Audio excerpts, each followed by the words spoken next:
Assalomu alaykum qadrli teletomoshabinlar, efirda Tahlil 24/7 ko'rsatuvi. Ma'lumki, biz ko'chaga chiqdikmi, harakat ishtirokchisiga aylanamiz. Shu bois ham bugungi kunda mana shu yo'l harakati qoidalariga amal qilish, harakat xavfsizligini ta'minlash ustuvor vazifalardan biri hisoblanadi. Bugungi suhbatimizda albatta aynan shular xususida fikr mulohazalar bildiriladi va O'zbekiston Respublikasi Prezidentining 2022-yil 4-apreldagi avtomobil yo'llarida inson xavfsizligini ishonchli ta'minlash va o'lim holatlarini keskin kamaytirish chora-tadbirlari to'g'risidagi qarori hamda Vazirlar Mahkamasining aynan shu 2022-yil 30-iyuldagi yo'l harakati xavfsizligi sohasini ilmiy metodik ta'minlash, yo'llarda ekspluatatsiya montaj faoliyatini tartibga solish hamda xavfsiz yo'l indeksini yuritish amaliyotini joriy etish to'g'risidagi qaroriga muvofiq amalga oshirilayotgan ishlar xususida mulohazalar, munosabatlar bildiriladi. Suhbatdoshlarimizni tanishtirib o'tamiz. Begzod Rajabov, avtomobil yo'llari bosh boshqarmasi harakat xavfsizligini ta'minlash bo'limi boshlig'i, Qashqadaryo yo'llardan muntazam foydalanish davlat muassasasi harakat xavfsizligining muhandisi Ilyor Yusupov, shuningdek viloyat ichki ishlar boshqarmasi jamoat xavfsizligi xizmati yo'l harakat xavfsizligi boshqarmasi ekspluatatsiya montaj bo'limi boshlig'i Faxriddin Normuminovlar ishtirok etishmoqda. Endi dastlab mana shu yo'l sohasiga oid qabul qilingan davlatimiz rahbarining qarori hamda Vazirlar Mahkamasining qarori doirasida viloyatda amalga oshiriladigan ishlar xususida fikrlarni eshitsak. Marhamat. Qashqadaryo viloyatida yo'l harakatini samarali tashkil etish holatini baholashda xavfsiz yo'l indeksini yuritish bo'yicha ishchi guruhlar tuzildi. Ishchi guruhda asosiy vazifalari yo'l elementlari, yo'l belgi, sun'iy notekisliklar, masofa ko'rsatuvchi yo'l belgilarini, svetofor qurilmalari, yo'l yotiq chiziqlarini ajratuvchi to'siqlar, yo'naltiruvchi ustunchalar bilan jihozlanmaganligini o'rganib chiqib, piyodalar o'tish joylari deya qo'yiladigan svetoforlar, yo'l belgi, yo'l yotiq chiziqlari, sun'iy yoritish chiroqlari o'rnatish bo'yicha yo'llarni o'rganib chiqiladi. Boshqarmamiz tomonidan bajarilgan ishlarda aytsak, birinchi chorakda Qashqadaryo viloyatiga hozir 858 dona yo'l belgilari o'rnatildi. Shahrsabz Meraki yo'llariga 33 dona yo'l belgilari qo'yildi. Yo'l yotiq chiziqlari asosan avariya beradigan yo'llarda xalqaro davlat ahamiyatidagi avtomobil yo'llariga 484 kilometr yo'l yotiq chiziqlari chizildi. Endi albatta davlatimiz rahbari tomonidan qabul qilingan aynan shu sohaga oid qaror, Vazirlar Mahkamasining bu boradagi qarorlari yo'llarda harakat xavfsizligini ta'minlashda bir muhim ahamiyat kasb etyapti. Shundan kelib chiqib, soha xodimlari tomonidan olib borilayotgan ishlar xususida fikrlaringizni eshitsak. Marhamat. Prezidentimizning 4-aprel kunidagi avtomobil yo'llarida inson xavfsizligini ishonchli ta'minlash va o'lim holatlarini keskin kamaytirish chora-tadbirlari to'g'risidagi 190-sonli qarori asosida ekspluatatsiya montaj bo'limlari viloyat hokimliklari tasarrufidan Ichki ishlar vazirligi tasarrufiga o'tkazildi. Ichki ishlar vazirligi tasarrufiga o'tkazilgandan keyin keskin mana shu yo'llarda yo'l transportsiyalarini oldini olish, harakat xavfsizligini ta'minlash, yuqorida aytib o'tganingizdek, biz ko'chaga chiqdikmi, harakat ishtirokchisiga aylanamiz. Mana shu harakat ishtirokchisiga aylanganimizdan keyin yo'llarda o'zimizda yoki transport boshqaruvida bo'lgandan keyin insonlar xavfsizligini ishonchli ta'minlash maqsadida bir qancha ishlar amalga oshirilmoqda. 100 kilometrga yaqin masofada xizmat ko'rsatgan bo'lsak, hozirgi kunda viloyatdagi shahar va tuman markazlarida asosan xizmat olib boramiz. Shunga asosan hozir mas'ullik hududlarimiz 100 kilometrdan 702 kilometrga uzaytirildi. Vazirlar Mahkamasining 2022-yil 30-iyul kunidagi yo'l harakati xavfsizligi sohasini ilmiy metodik ta'minlash, yo'llarda ekspluatatsiya montaj faoliyatini tartibga solish hamda xavfsiz yo'l indeksini yuritish amaliyotini joriy etish to'g'risidagi 415-sonli qaror qabul qilindi. Mana shu qarorga asosan ekspluatatsiya montaj bo'limlarini nizomi ishlab chiqarildi. Mana shu nizomda ekspluatatsiya montaj bo'limini qilinadigan ishlari, bularni moddiy jihatdan ta'minlanishi, umuman nima xizmat ko'rsatish kerakligi haqida mana shu nizomga asosan biz ishimizni, faoliyatimizni olib boramiz. Hukumatimiz tomonidan maxsus kiyim-bosh, maxsus transport vositalari bilan ta'minlandi. Tumanli paytlarda yo'l og'ir sharoitlarda ham yo'llarda nur qaytaruvchi yo'l yotiq chiziqlarni chizishda zamonaviy vositalardan ham foydalanyapti. Bundan tashqari 12 iyul kunidagi 2022-26 yillar davomida amalga oshirilishi mo'ljallangan xavfsiz va ravon yo'l umummilliy dasturini tasdiqlash to'g'risidagi prezident qarori qabul qilindi. Mana shu qarorga asosan 22-26 yillarda biza bajarishimiz kerak bo'lgan ishlar hammasi ko'rsatib berilgan. Bunga asosan harakat xavfsizligini ta'minlash, yo'l transport hodisalarini oldini olish maqsadida ekspluatatsiya montaj bo'limi tomonidan yil davomida har yili 35 tagacha svetofor obyektlarini qurish, mavjudlarni rekonstruksiya qilish ishlari, 3083 dona yangi tipdagi nur qaytaruvchi yo'l belgilarini o'rnatish, eskirganlarini almashtirish choralari ko'rish belgilab berilgan.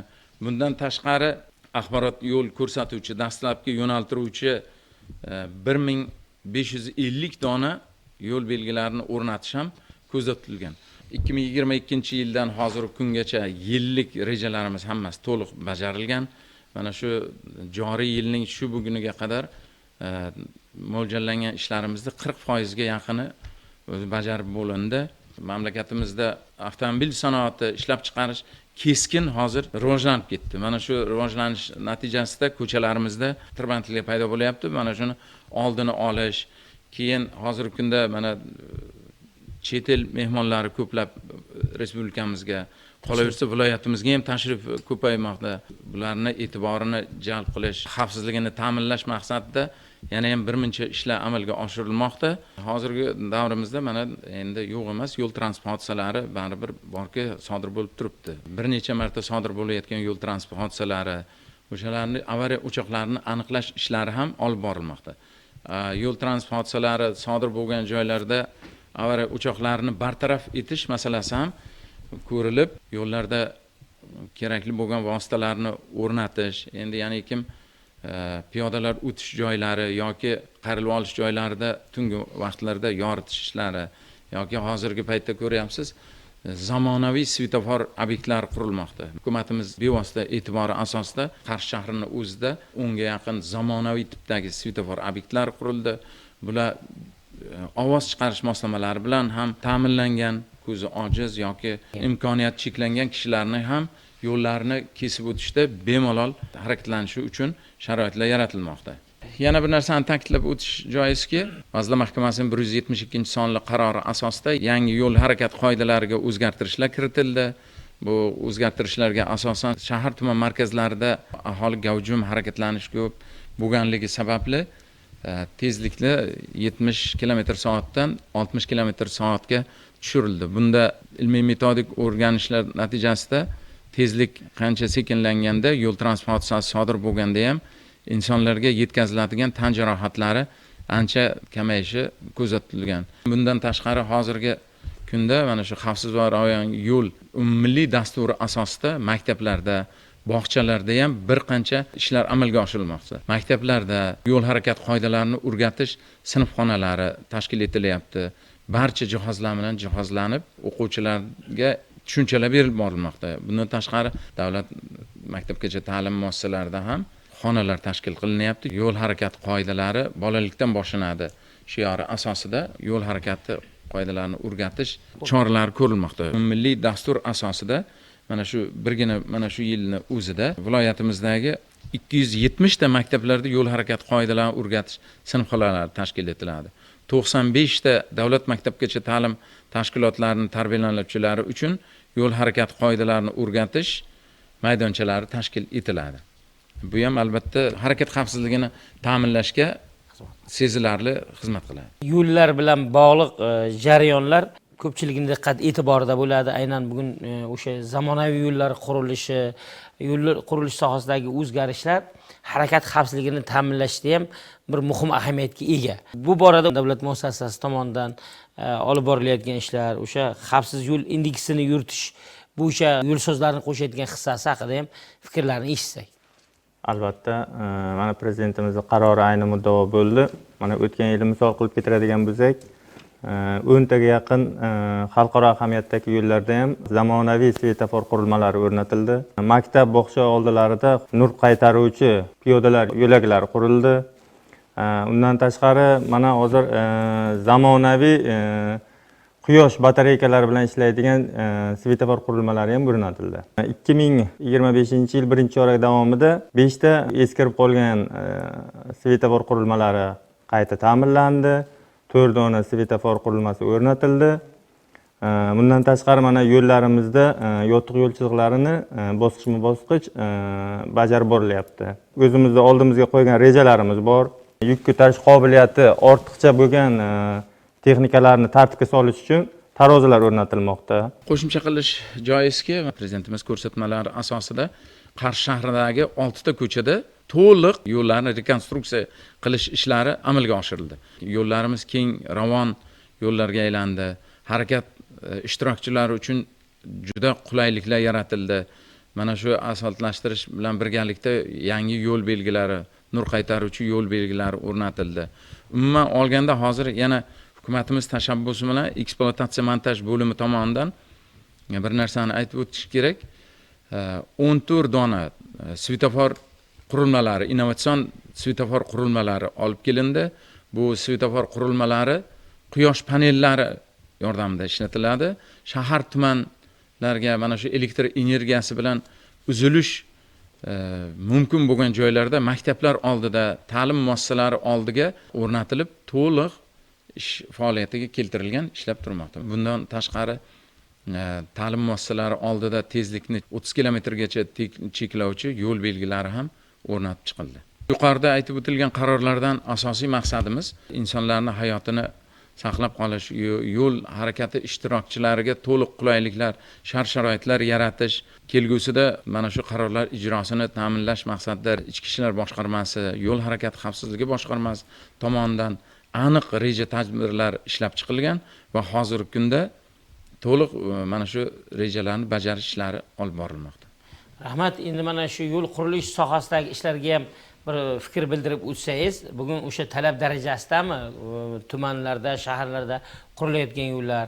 Hozirgi kunda viloyatimiz hududidan xalqaro ahamiyatdagi yo'llardan va davlat ahamiyatdagi yo'llardan tranzit chet el fuqarolarini transport vositalari tranzit sifatida foydalanilmoqda, og'ir yuklar o'tkazilmoqda.